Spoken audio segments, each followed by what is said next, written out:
And now we're on the 9.6, solving nonlinear systems of equations.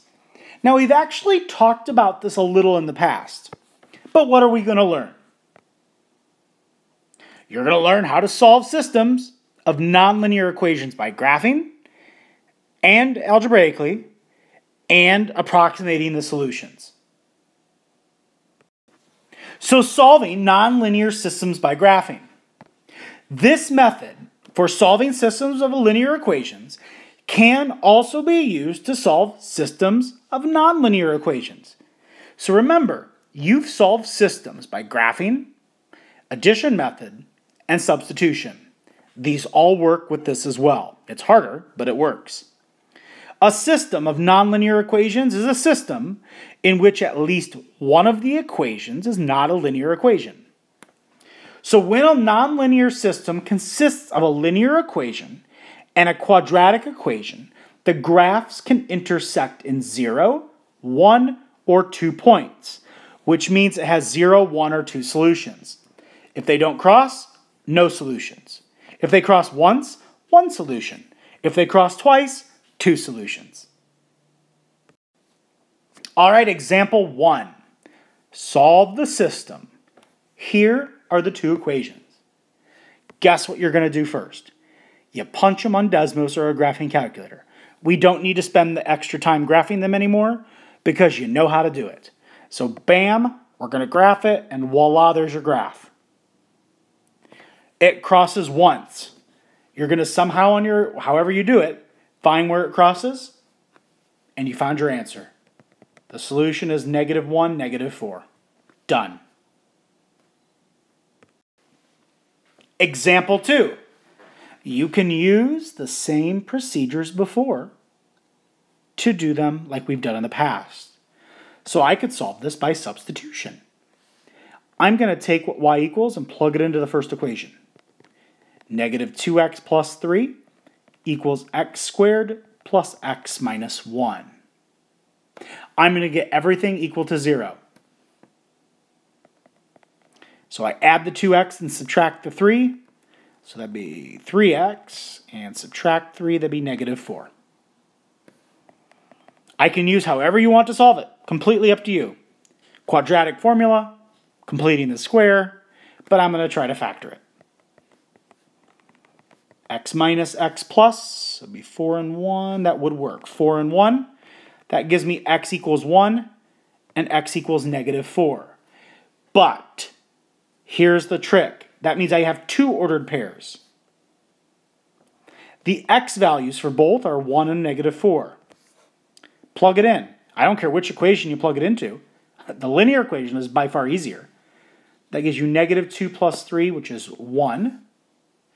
And let's see, -4 times -2 is 8, plus 3 is 11. So I get 1, 1, and -4, 11, where the graphs cross. Those are my 2 solutions. You can also use the elimination method. So I have to line everything up. So let's see, the first one, y equals x squared minus 3x minus 2.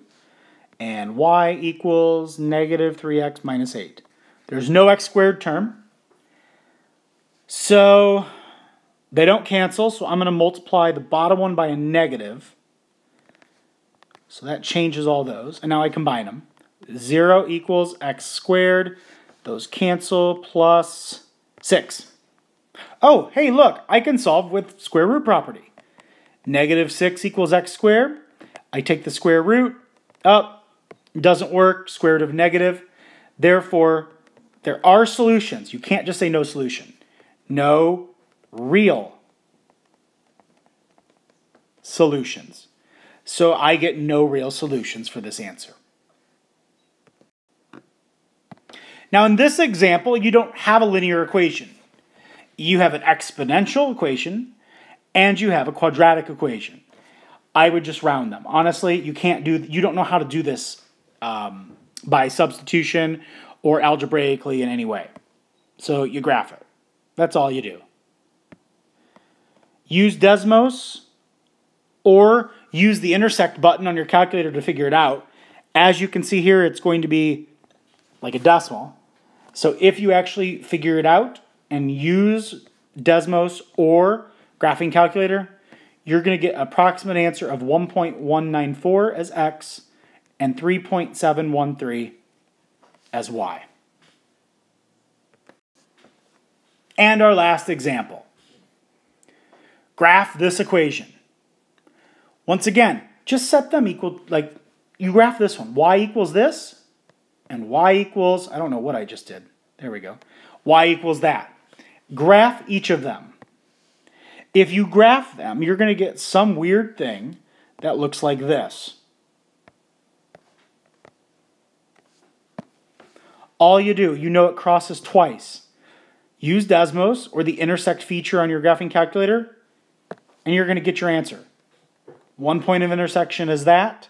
1 point of intersection is that. So the solutions are this. Now make note of one thing. This is not the same as a system of equations. This is not a system. This is one equation. And there's only one letter, and that's x. So here, you're not going to get an ordered pair. Even though these are the ordered pairs of where they cross, those are not your answers. All I want are the values of x. So you take the values of x, and that's your answer.